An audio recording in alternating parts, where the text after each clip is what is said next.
Bonjour à tous, dans cette vidéo nous allons voir comment montrer qu'un vecteur est normal à une droite.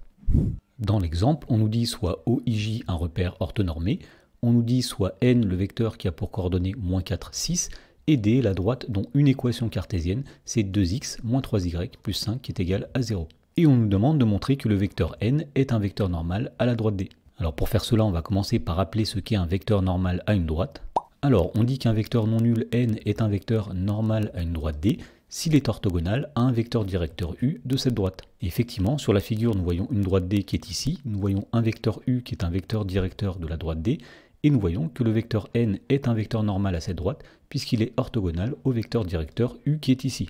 Donc pour montrer que le vecteur n de l'exemple est un vecteur normal à la droite D, eh bien nous allons montrer qu'il est orthogonal à un vecteur directeur de la droite D.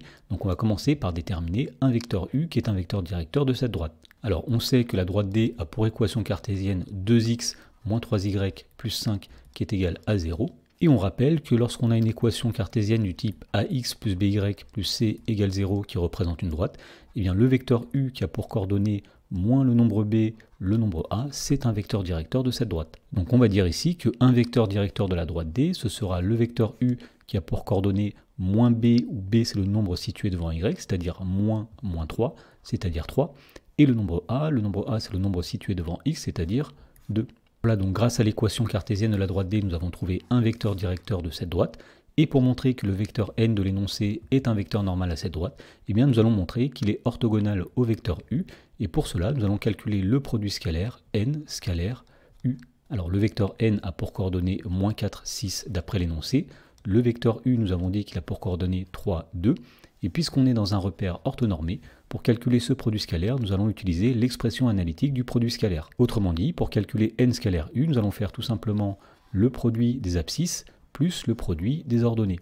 C'est-à-dire que nous allons faire ici -4 multiplié par 3 plus 6 multiplié par 2. Alors -4 fois 3, ça va donner -12, plus 6 fois 2, ça va donner +12, et on trouve finalement que n scalaire u est égal à 0. Alors, puisque n scalaire u est égal à 0, cela veut dire que les vecteurs n et u sont orthogonaux. Et donc, puisque le vecteur n est orthogonal à un vecteur directeur de la droite D, cela signifie que le vecteur n, c'est un vecteur normal à la droite D.